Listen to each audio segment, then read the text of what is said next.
Whether you're a skeptic or a believer, join me, Rob McConnell, as together we'll investigate the world of the paranormal and the science of parapsychology here on the X-Zone Radio TV show on XZBN and the X-Zone TV channel on Simul TV. Since 1990, the X-Zone Radio TV show has been the place where people dare to believe and dare to be heard. Together, we'll investigate UFOs, aliens, ghosts, Bigfoot, psychic phenomenon, lake monsters, conspiracy theories, government cover-ups, the truth embargo, alien abductions, ESP, haunted locations from around the world, and so much more.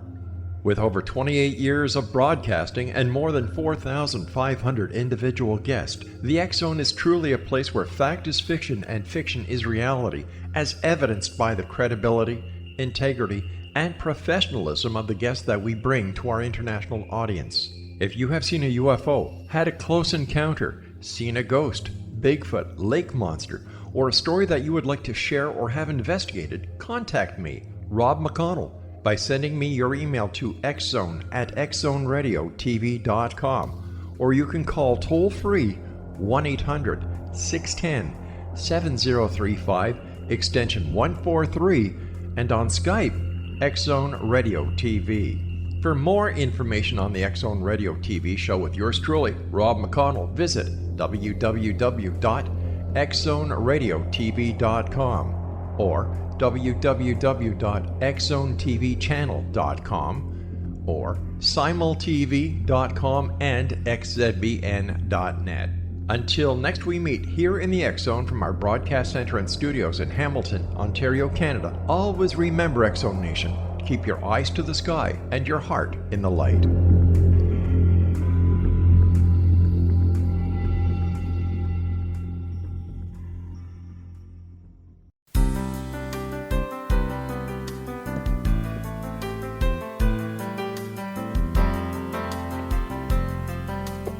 Welcome to Mission Evolution Radio Show with Gwilda Wiyaka, bringing together today's leading experts to uncover ever-deepening spiritual truths and the latest scientific developments in support of the evolution of humankind. For more information on Mission Evolution Radio with Gwilda Wiyaka, visit www.missionevolution.org. And now, here's the host of Mission Evolution, Miss Gwilda Wiyaka.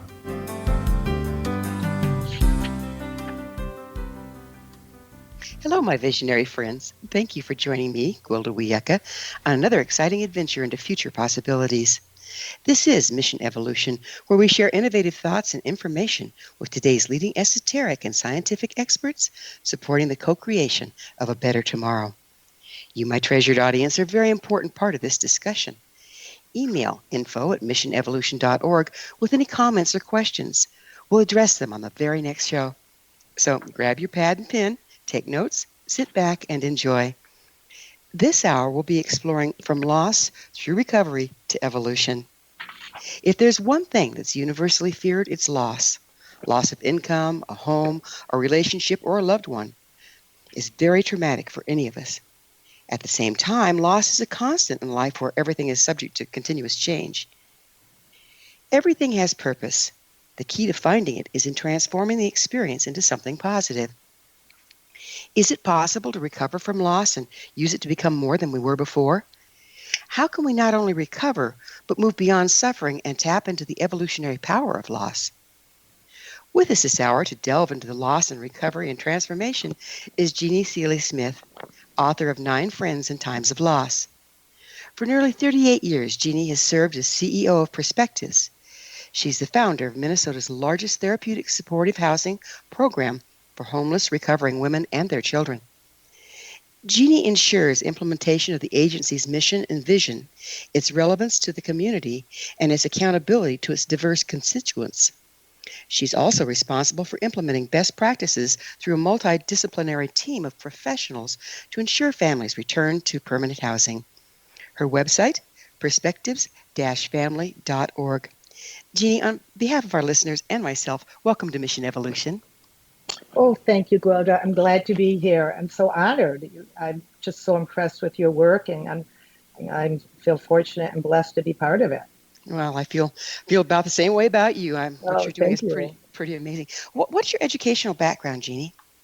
My background is so different than that I am in. I'm a physical scientist background with politics, and which I have used a lot with my with my work. But I'm more into mental health and emotional well-being and emotional stability with our children. My political science background has really helped, but I have that from University of Wisconsin. So this has been a big change from where I was thinking I was going to go, but as a writer, but still, um, I've tapped into it. I think all of us have a background that we didn't necessarily use in our profession, which is, I think, has been intriguing for me. It has been, it's if our life goes according to plan, it'd get pretty boring, wouldn't it? Yes, I guess it would. Yes. How'd you become interested in loss? Um, Very early. My twin sister. I came from a family of four, two older brothers and a twin sister. A very fortunate, happy family of six. And my mother was this wonderful teacher and played the piano every evening as we would sleep, and was a kindergarten teacher. So we really benefited from all of her background on how to raise children and engage us in learning. And very suddenly, when we were 9 years old, she went into the hospital, and within 1 week, she was gone. Oh, my. And we just did not have, at that time, this is back in the late 50s, there was, there was no response to loss other than be strong, look strong, and carry on. There was Yeah. no therapy or uh, any type of emotional support around what that loss was. I was blessed to have a twin sister. Well, grief is something it seems like few of us know how to process, much less support others going through it. Why do you suppose that is? Because we see such a weakness around it. We have grief in its own natural form takes on its own journey, but we have learned to fight that journey. That's what I call the nine friends in our body. Um, we, the grief, first of all, uh, tears are part of grief, and that is a sign of weakness, or has been until recently. I mean, we are rapidly changing on how we are totally nurturing and supporting the grief process today. But it But has to be relearned, doesn't it? I mean, it's like we've been conditioned against it for generations. And so isn't it kind of an uphill battle to get it to where people can actually embrace grief rather than avoid it? and that depends on how you have evolved, and through life and your age. That's the older generation. The baby boomers were not taught to grieve. It was a sign of get over. How many times have we heard? What are the messages? Get over it. Move on. You can buy another dog. You can. I mean, it has always been minimized because people are so frightened of it. When they see you in grief, they see themselves, because everyone can escape it. We all know we're going to have that journey. So it's frightening, and we tend to run from it. And people just did not know what to do. Back 50 years ago, 60 years ago, they had no idea what to do when somebody was in grief. What are the symptoms of someone that's been unable to properly grieve?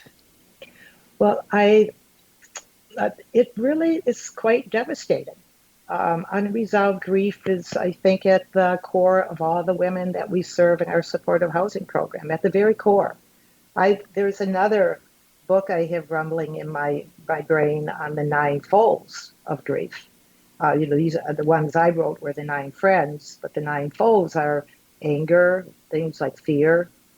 Fear produces depression, anxiety is victim, self-pity, and then, we can go into tremendous guilt, maybe shame, then indulgence, overindulgence, addiction, eating disorders. It turns somewhat to jealousy and mistrust. And the final stage, I think, is a loss of spirituality. So So all of it's those not good.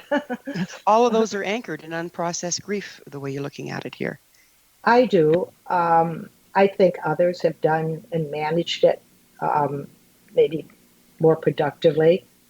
I always think of that horrible story of Theodore Roosevelt, who in one day lost he had a child, and he was, away from home. His wife had born a child, and he came home, and within that 24 hours, his wife died and his mother died, his beloved mother.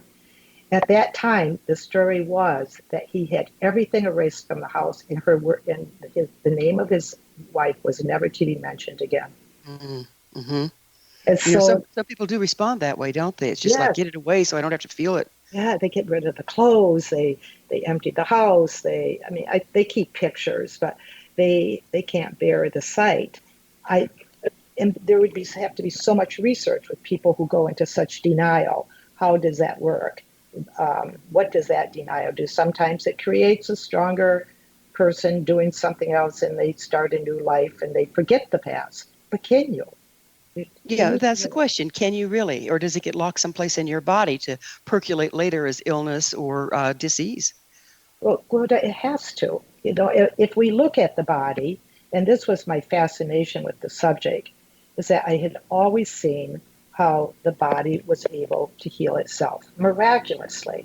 It heals our bones, and nerves are regenerated, and we fight disease with this explosion of white blood cells. Our bodies, even in death, what happens to our body? It still fights to the very end. It's why our hands turn blue and our feet turn blue. All the blood is rushing to keep that heart. It's kind of go, go, go, go. You can hear the body inside saying, go, go, go, keep us alive, keep that heart alive. And so when we see that miraculous interaction of how our body works and the hormone releases, that was what led me to believe that those same things happen to heal us emotionally. They're there. We have. It has always fascinated me that the body is so designed to heal itself, and yet we're so riddled with disease in this society. Do you see that as being related to unprocessed grief? I do. I might overstate it, but I think at the core of all sadness and fear and anger, depression, and illness, it's that unresolved loss that we have in our life. You grieve for so many things. The parent, the child that doesn't have the relationship with the parent and child who are, the mother who never bonded, that she was detached, the child who always feels they never had their mother even though their mother was alive. The loss of someone mentally. You have a mental illness in your family, and just having to work through that. A child who might be schizophrenic, the loss of everything, it encompasses our whole life. Well, I would really like to go more into the hidden forms of grief. I don't think we recognize all of them. We will have to take a commercial break between now and then, though. But on the other side of this, after this break, we will come back and talk about what are the hidden forms of grief and how do they impact our lives. Jeannie and I will return shortly, so don't go away. This is Mission Evolution Radio with Gwilda coming to you on the X-Zone Broadcast Network, www.xzbn.net.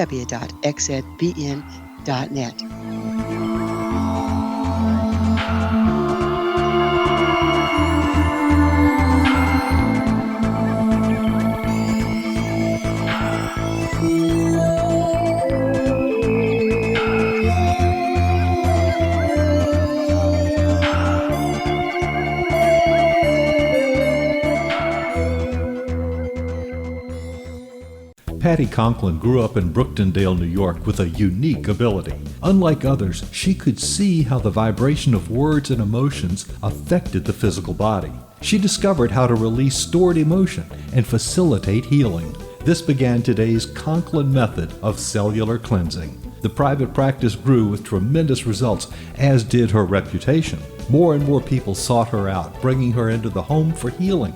She soon realized she could even teach this to others, and they could shift perception and thus prevent illness from occurring. Patty Conklin quickly became a frequent keynote speaker, and she developed a curriculum for teaching the Conklin method of cellular cleansing. For more information, visit pattyconklin.com. PATTICONKLIN, pattyconklin.com, or call 404 404-474-0086. That's 404-474-0086.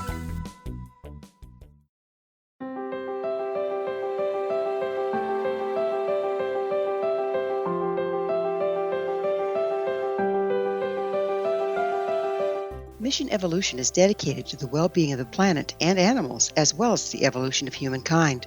One major factor threatening all three is increasing toxicity. Heavy metals and other environmental toxins are poisoning our bodies, deteriorating our brains, blocking our spiritual connection, and shortening our lives. Yet these poisons are extremely difficult to remove. I'm Gwilda Wiyaka, and I recently became aware of a product created from the marriage of nature and nanotechnology called Vitality. It's formulated from zoolite, whose crystalline structure binds toxins, gently carrying them out of the body. The light is only as clear as the window through which it shines. Clear your body, shine your light into the world. Visit vitalityhappens.com for a 20% discount. Enter code PATHHOME.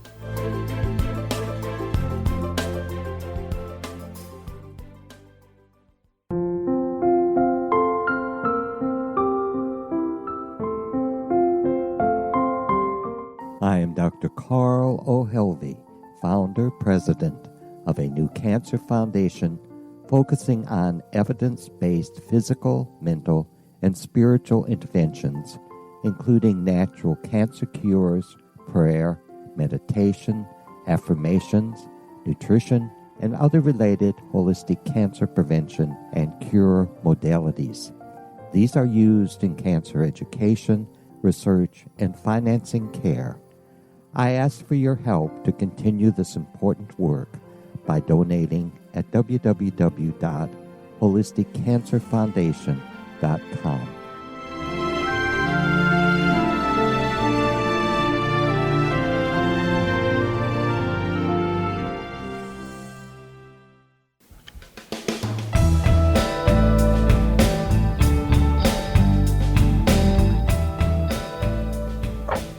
Welcome back. This is Mission Evolution, missionevolution.org, dedicated to unification and evolution of consciousness. To all our faithful and thoughtful audience, we really value your opinion and would love to hear from you. What do you think about evolving through loss? Email me at info@missionevolution.org and give me your thoughts or questions so we can share them on the next show. Speaking of which, this in from a member of our audience regarding the episode entitled Environmental and Healthcare Crisis, Irrevocably Broken. LS states, some are so broken they need to be dismantled and started over again. Every doctor has been trained by a broken system. No one knows anything about curing disease. They only know how to drug symptoms. Thanks so much for sharing your thoughts, LS. Curious audience? Visit missionevolution.org archives to find Environmental and Healthcare Crisis and give us your take on it. With us this hour to discuss recovering from loss is Jeannie Seeley-Smith. Her website, perspectives-family.org. Jeannie, we were just about to go into these hidden forms of loss. You were starting to list some of them. It seems like we don't necessarily recognize all the things that leave us with unprocessed grief. Would you go into that a little for us, please? Well, there's a good quote.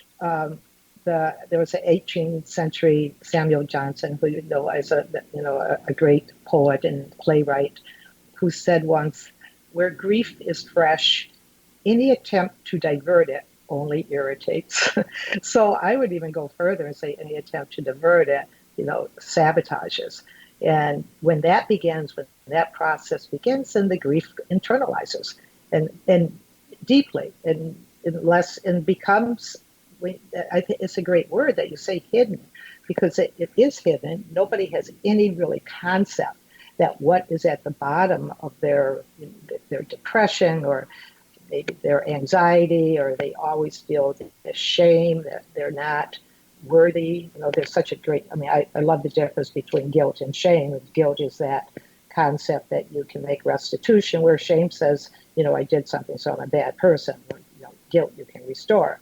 But when people go into that shame, I'm a bad person, and then that victimization, it's just how you live your life. When you see people, their personality, you can feel their spirit and their emotional stability. And if there's joy, you can feel people with joy. So those are people who have resolved grief, because I don't know of anyone that doesn't have grief in their life. So it's not as if people have not worked it through and resolved it. Especially today, people are so much more conscious of what unresolved grief can do. You know, there's a Celtic concept, Celtic shamanic concept. It's the three harpers. And the first harper plays the sound of grief. His sad song makes everybody cry. And then the second harper plays joy, joyous. Everybody's dancing like at a wake, you know. But then the process is not over until the third harper plays the lullaby. So it's like embracing the joy and sorrow sine wave. You have to really delve into both, or don't you just kind of flatline? Yes, oh, that's beautiful.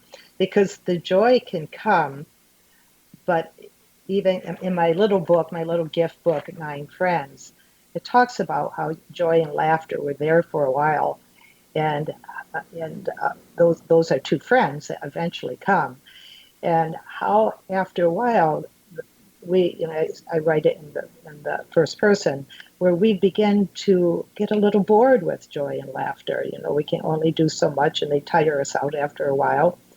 And so it's that third harp you talked about.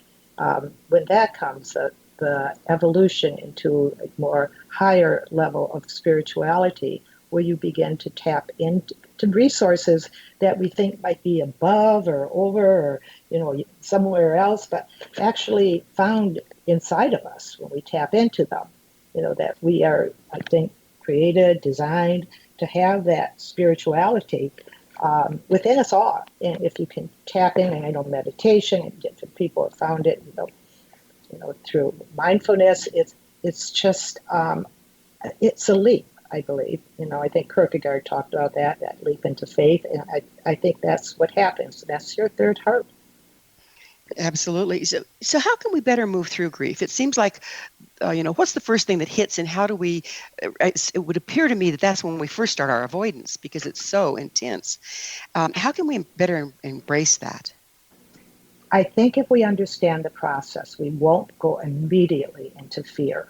And fear is the first response.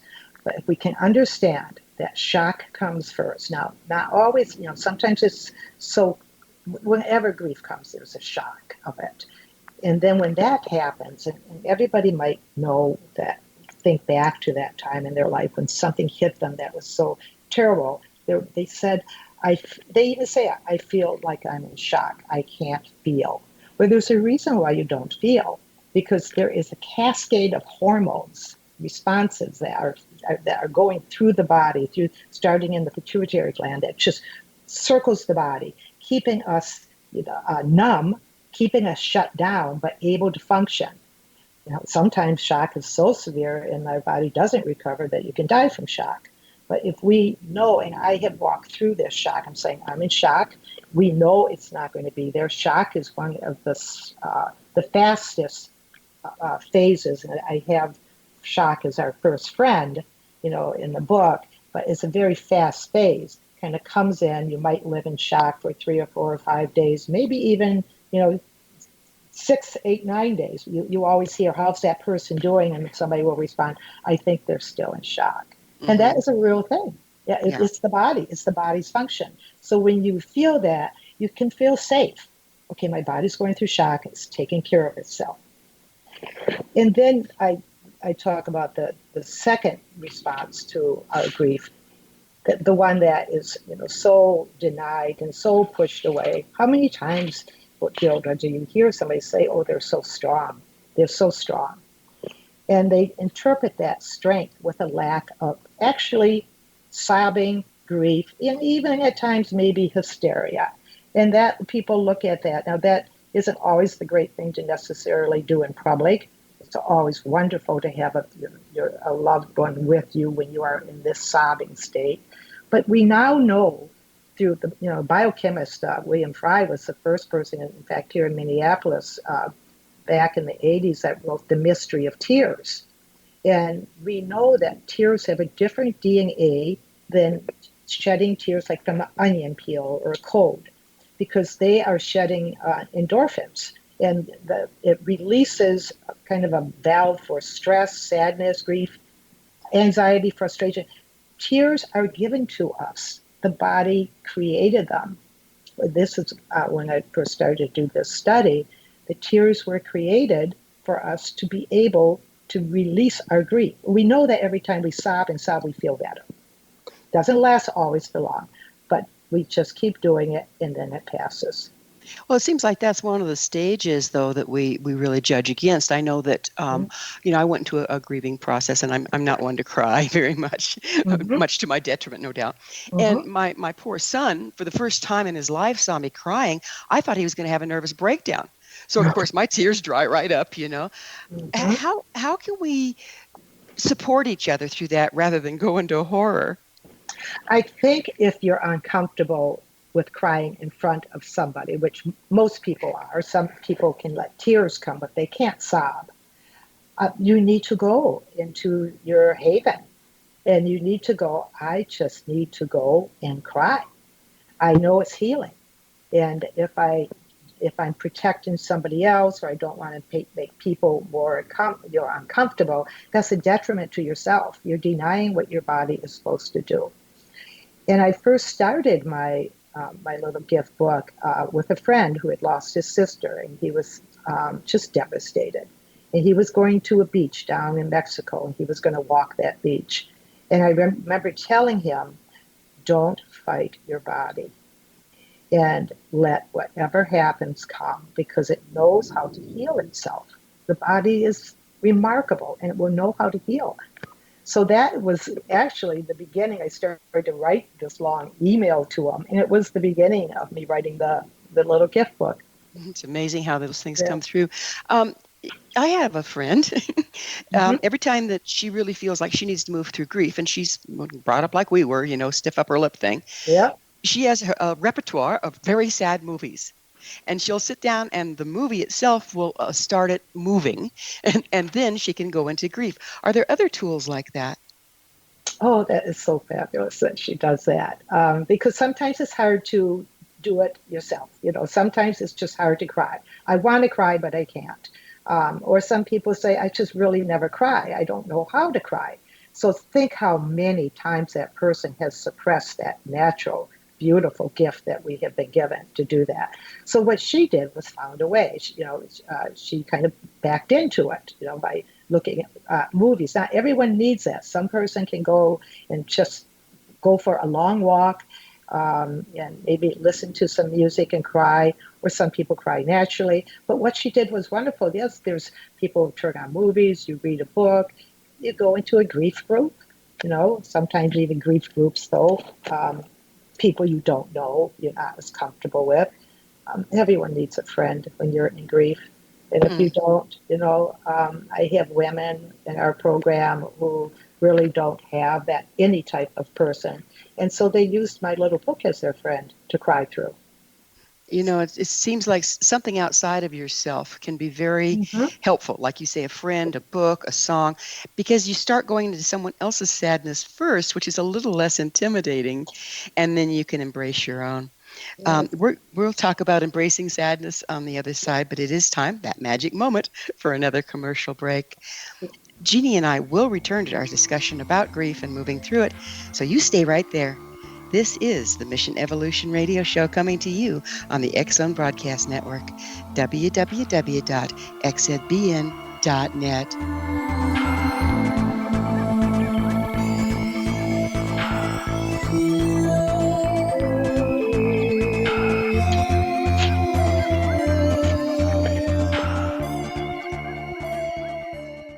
Audience. If you have seen a UFO, had a close encounter, seen a ghost, Bigfoot, lake monster, or a story that you would like to share or have investigated, contact me, Rob McConnell, by sending me your email to xzone@xzoneradiotv.com, or you can call toll-free 1-800-610-7035, extension 143, and on Skype, X-Zone Radio TV. For more information on the X-Zone Radio TV show with yours truly, Rob McConnell, visit www.xzoneradiotv.com or www.xzonetvchannel.com or simultv.com and xzbn.net. Until next we meet here in the X Zone from our broadcast center and studios in Hamilton, Ontario, Canada, always remember, X Zone Nation, keep your eyes to the sky and your heart in the light.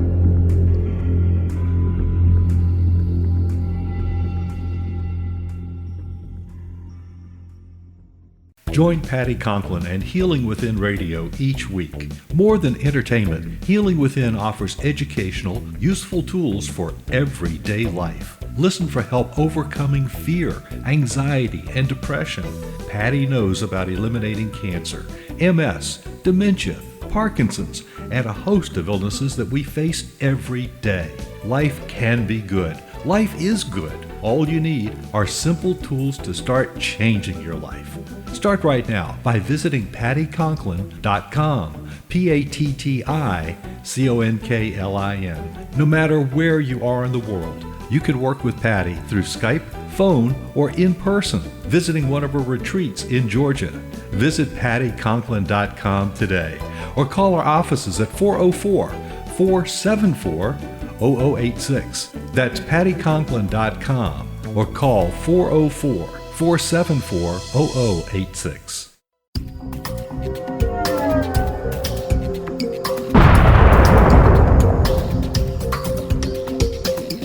Coming soon to the X Zone Broadcast Network is A Different Perspective with me, Kevin Randall, as your host. We'll be taking a close look at what is happening in the world of UFOs today with side trips into the paranormal. Guests will range from those who are household names to those who have a different perspective on a variety of topics. No topic will be taboo, but there will be tough questions asked as we all search for the truth about UFOs, the paranormal, and those things that excite us. Sometimes we'll agree with a guest and sometimes we won't, but we'll try to keep the program topical. For those of you who would like to read, be sure to visit www.kevinrandall.blogspot.com and remember to listen to the other fine programs on the X Zone Broadcast Network at www.xzbn.net.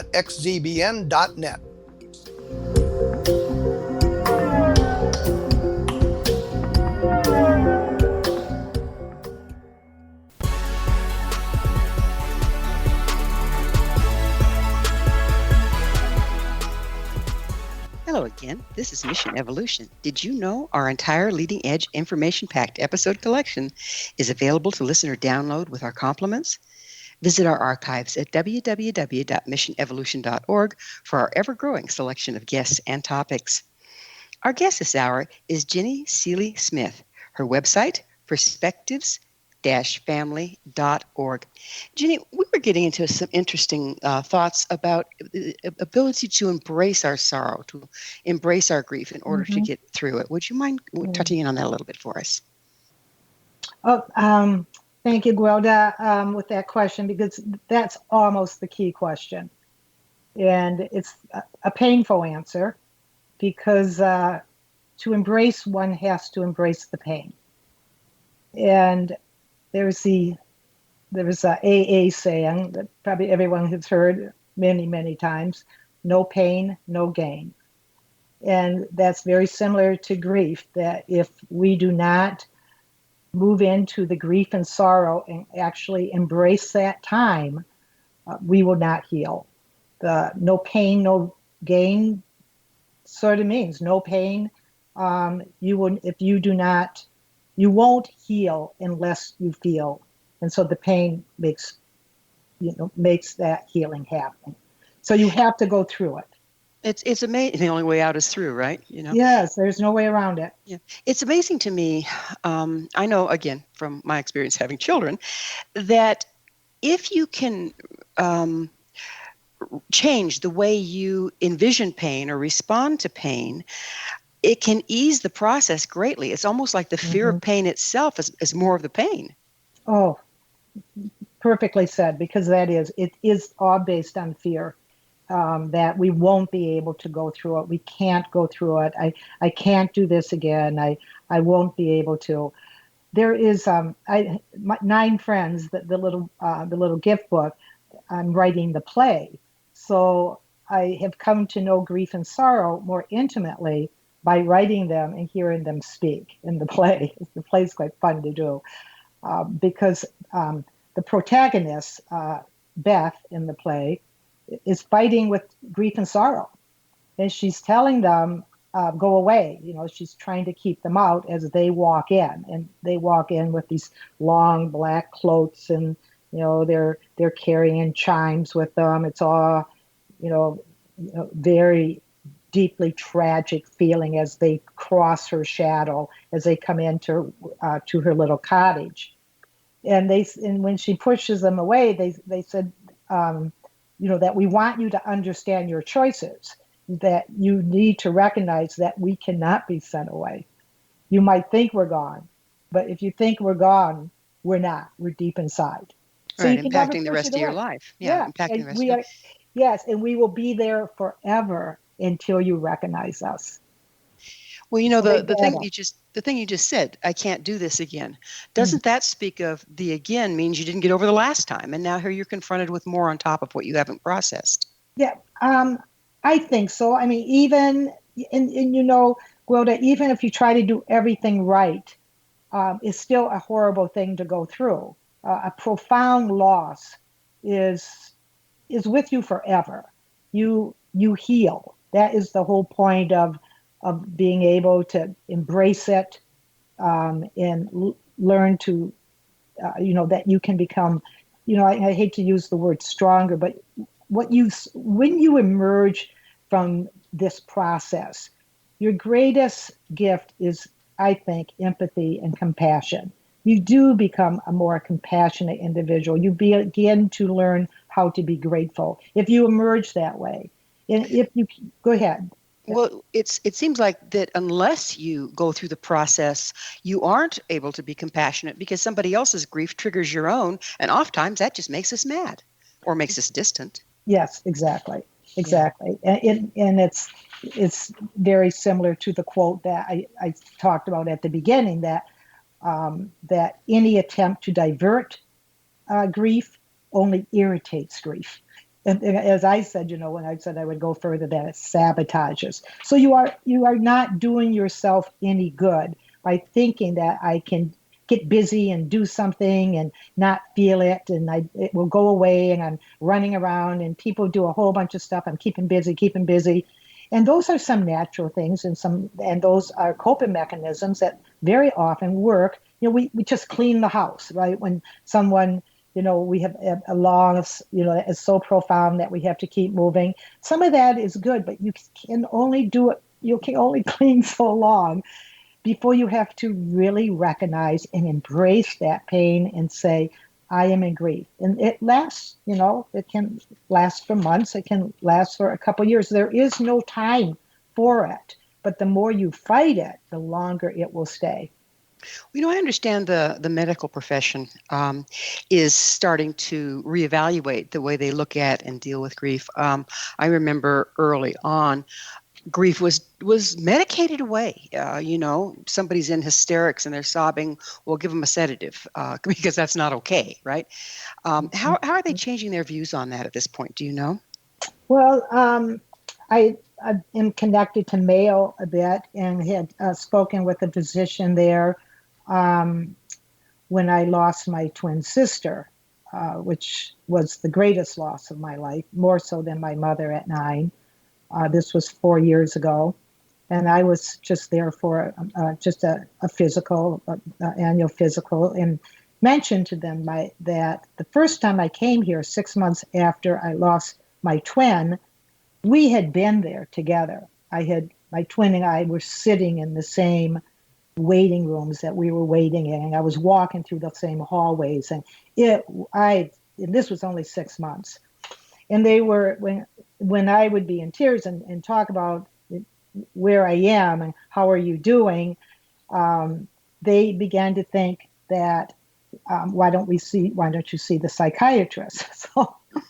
So I'm up for anything, and I did. And I don't think the person had ever even, young, I don't think he'd ever even lost a goldfish. I don't know, but he was not, he was right away talking about medication. And that 6 months seems like a long time. So when I went back the next year, I'm stronger now, and I came back, and they were very receptive in hearing, you need to learn how to deal with a client or a patient who's suffering from grief. It is different than a mental illness. You can't put it in that category. Grief is a sickness, and you have grief and sorrow because you feel sick when you have grief and sorrow. But it does pass. And to medicate it only takes, that you working through it and healing from it, it takes it away. I'm not saying that some people shouldn't, and so they were saying that they are really looking into how to work with their patients around grief. They know they need to, the Asian population. So there is a lot in the medical field right now that is validating grief and sorrow and separating it from a mental health diagnosis. That's really good news because let's talk a little bit about the benefits on the other side of, you touched in on, getting more compassionate and this and that. But when we really thoroughly move through a grieving process, what are the benefits on the other side? What's the transmutation? How can we evolve through the process? Well, Elizabeth Kubler-Ross had her 8 stages, and the last stage was acceptance. So acceptance is a friend, one of the 9 friends. After grief and sorrow, I felt it. I felt this acceptance with my twin, maybe 2.5 years, after she passed over. And I was a little surprised that it did not feel as comforting as I thought it would, because when I wrote about it, I think I would write a little bit differently. Acceptance is a difficult time as well. So I always warn people when I read my book, it said the first 4 friends are very hard to read. If you can get through it, there is, a beautiful sunshine at the end. It's light at the end of that tunnel. But when you do get through those stages, and the stages collide back and forth, and it's not like, you have a very end stage and then you move on. Acceptance was painful because you really do realize the impact that the person's not coming back, or whatever loss you have. It's not always just the loss of a beloved. It can be a loss of a beautiful job or a beautiful home or a beautiful relationship or a friendship that you had, or, a parent-child relationship loss. But there are people who have beautiful jobs that lose them and never can replace them. So that acceptance is knowing that. And that's kind of a hard time too. You get through that and you're on the other side. Then you're on the other side, right? Yep, the acceptance, I'll bet it is difficult.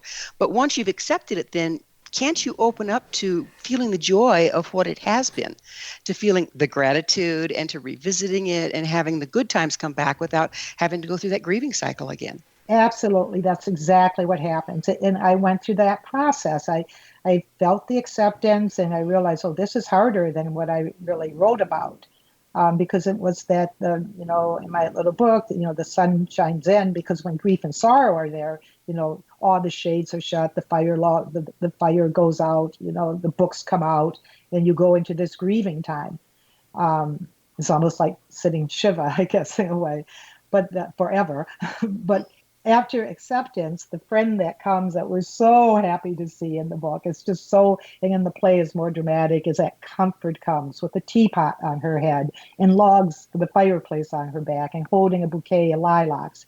And you do move into that. And I felt in the Comfort stage was just the grief had passed. The healing was beginning.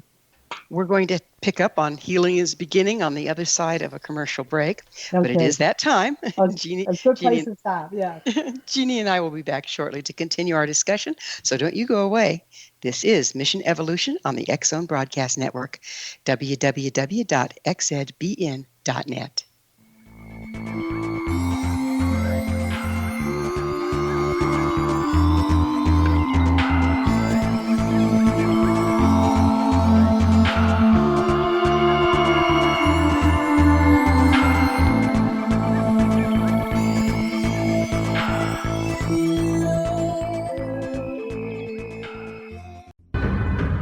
If you are looking for a safe, zero-calorie natural option to the harmful artificial sweeteners on the market today, Just Like Sugar is what you're looking for. Just Like Sugar is a wonderful natural alternative for those health-conscious people who choose a calorie-restricted diet with a great, pure, sweet flavor that tastes just like sugar.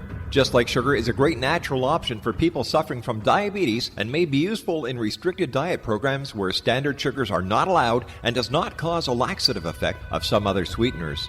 Just Like Sugar comprises a perfect blend of chicory root fiber, natural calcium, natural vitamin C, and Just Like Sugar's sweetness comes from the natural flavors from the peel of the orange.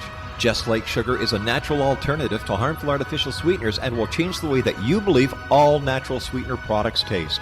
Just Like Sugar is available at your local Whole Foods markets, Wild Oats markets, Henry's, Sun Harvest, and many other fine natural food stores in the U.S., Canada, and worldwide. They are here, and they've been here for thousands of years, making their presence known in the shadows. They might be seen by a lonely motorist on a deserted road late at night, or by a frightened and confused husband in the bedroom he is sharing with his wife. But who are they? What do they want? Why are they here? Perhaps most concerning, has the government been aware of their presence all along? The new book by Ellie Marzulli, UFO Disclosure, the 70-year cover-up exposed, delves into the world of UFOs. Can full disclosure be soon? Order now and receive a free hour and 37-minute DVD on the UFO phenomenon. UFOs are real. Get both the book and the DVD, a $40 value, for only $19.99. To order your book and DVD today, go to lamarzulli.net. That's LAMARZULLI.net. You have heard of the X Zone? Now watch it on Simul TV, plus 500 video games, live TV channels, free video on demand, worldwide, and more. Does this sound like tomorrow's television? Well, it is, but you can have it today, right now. It is Simul TV. Simul TV offers what the others only wish they could provide. 15 exclusive channels like X Zone, sci-fi, and horror. We are worldwide. No other provider offers that. 500 built-in video games. No need to have an extra expensive system. We have them included. Free video on demand. Live streaming events from around the world, interactive online network, and much more. Tomorrow's TV today. Simul TV. Sound too good to be true? Well, it's not. You can have Simul TV today. Sign up at simultv.com. Do it today.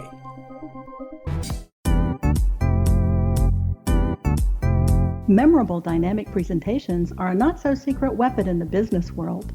Do you have a powerful message that must be shared, but you haven't found a way to deliver that message?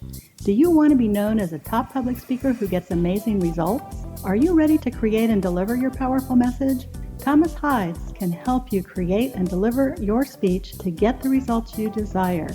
Visit iconquality.com. Did you expect your business to flourish, but instead it plateaued or didn't get off the ground yet? Would you like to achieve massive goals and discover new sources of income within your business? When you're ready to experience that type of success with fast results, Cindy Hendricks is the business coach for you. Her work with entrepreneurs and business owners has been life-changing.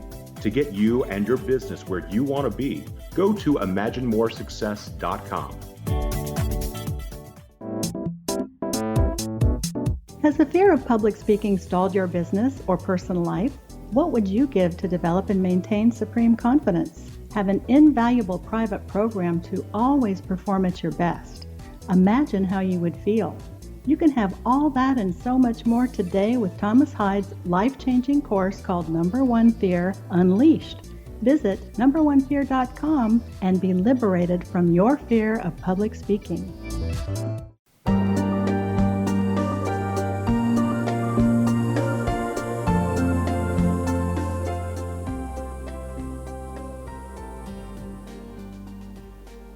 Welcome back. This is Mission Evolution, bringing together gifted people of service to the world. I love to hear from our listeners. Your thoughts are very important to me. To suggest a topic or guest that you'd like to be that you would find of interest, please email me at info@missionevolution.org. This hour, we're sharing thoughts with Jeannie Seeley-Smith. Her website, perspectives-family.com. relevance.org. Jeannie, we had just come to a lovely conclusion at the end of last segment about how once you move through grief, if you really are vigilant and do your work well, the carrot at the end of the tunnel, the light at the end of the tunnel, is the fact that you can then revisit the beauty of the relationship or the job or whatever you're grieving, and make that part of your experience versus every time you even think about it going into grief. That to me is one of the most evolutionary pieces. Do you think so as well? Oh, yeah. I mean, it's how you spoke about it is exactly, I mean, that's exactly what happens, I believe. It is an evolutional kind of a transitional experience. And you emerge. It's like the, phoenix rising from the ashes. You do emerge from it. And as you use the word worked, it is work to get through it. This is not easy. It's to get to where you want to be is a lot of dedication, a lot of realizing where you are, identifying your feelings. When you can't take it so long, you do positive things. You go for a walk, you call a friend, you do kind of try to get away from it. But comfort comes. And that was such a great time for me. But when I knew that comfort was there, I could feel I could enjoy again. I could laugh and I could enjoy a meal and I could enjoy friends, because your friends will, friends, where your friends are at this time, because not everybody wants to be around anyone that is grieving. In fact, most people don't. So speaking of loss and people not wanting to be around people when they're down, I understand you're the founder of a therapeutic supporting housing program for homeless and recovering women and their children. What inspired you to take on that project? I think that was really driven by my desire to reunite mothers and children. I was so sad seeing, because I worked in anti-poverty programs in Wisconsin when I came out of college, and had a 10-county program of around youth development, and dealt with a lot of children in poverty, and children were not often with their parents. Child protection was involved. And then when I moved here to Minnesota, to Minneapolis, I began this program of bringing mothers who were recovering, were in the treatment program while they were incarcerated. And when they came out, we knew that I had a beautiful board of directors who knew that if that woman would be able to enter in mainstream society and have a home, a comforting home, which was in a safe neighborhood, and be reunited with her children, that she had a chance. It sounds to me like you transmuted the grief of losing your mother early on into getting mother and children back together as an adult. When I first walked through the hallways after we bought the buildings and before women moved in, and I kept seeing my mom, and I knew, and I saw all the children and the mothers who would be reunited here. And that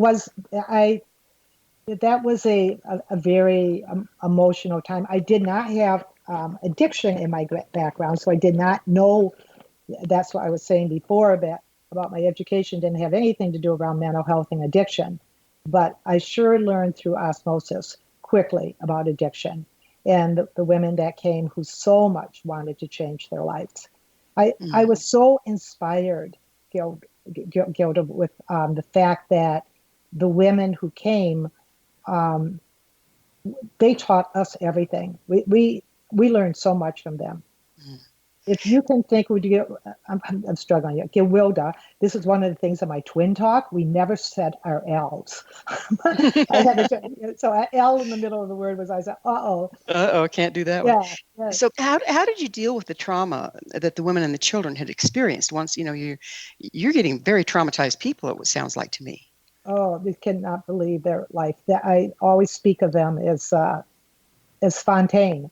When you think of Les Mis, the character that was written 200 years ago in Les Mis, and her song, I Dream a Dream. And I will repeat that when I say that there was a time when love was blind and the world was a song and the song was exciting. There was a time. And then I end it with, and then it all went wrong.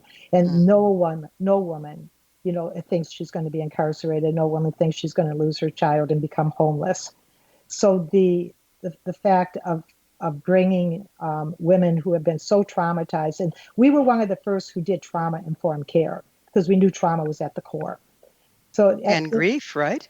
And unresolved grief of that trauma, of having horrible, upbringings, abuse, sexual abuse, it's just being abandoned, being raised in crack houses, and the children just grabbed me because I identified with the children.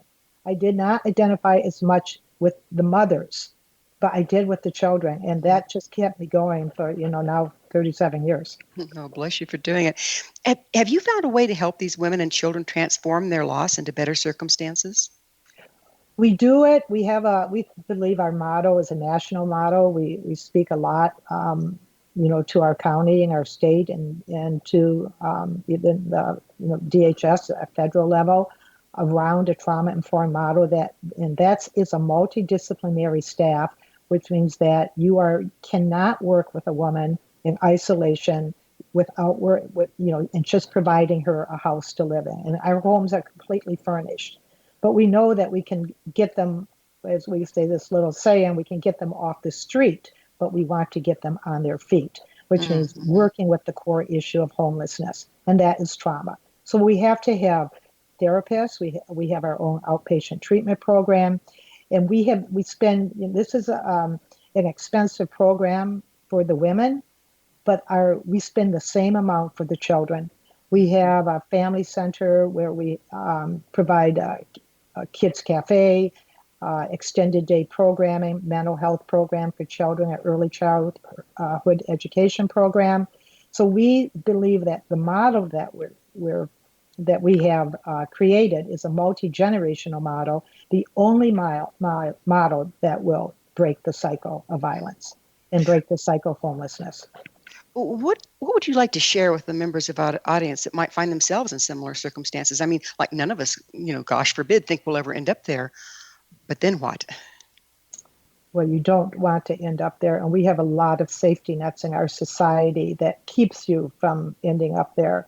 But the disparity right now, and the huge gaps between the rich and the poor. The women we are working with are women who have suffered from poverty. Many people are a couple paychecks away from being homeless. And so that I just encourage anyone not to add to it, not to add to your despair. When you are in the most desperate situation, you want to be the most careful of your choices. When you're doing pretty well in life, you can make some choices and mistakes and you can pick yourself up. But you derail very quickly when you are desperate. And bringing drugs into your situation, if you are in despair, will absolutely, you will go into a tailspin, and the dive into that hole is so hard to climb out of. It is.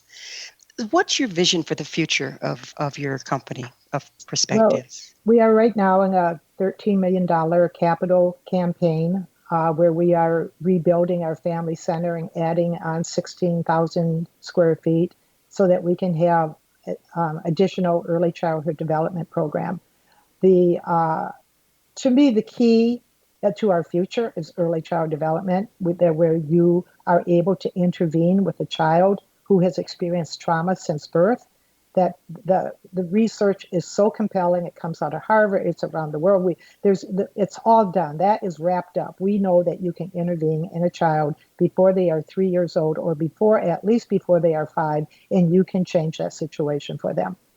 So After the one that's 5, been handed down from generation to generation, you can break that chain at that point? Yep, you can break the cycle. You break the cycle with the children. And we probably break more cycles with the children than we do with the moms. We just had, I have story after story of children coming back to us and saying they lived here, and that's what made them. They said, I will never follow the path that my mother did. Mm-hmm. And the mothers now are reunited with them, and the mothers have made amends, and so often the family is healed. But they don't all.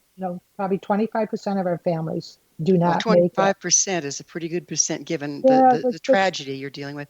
We are just about out of time. I can't thank you enough, Jeannie, for the beautiful, beautiful work you're doing in the world and the people you're working with. It's just phenomenal. So Well, I thank want you to so just much. quickly say 9friends.net is where my book is found. Perfect. 9friends.net. Thank All you right. so much. Thank you so much for being on the show. Okay, bye-bye. Bye-bye now.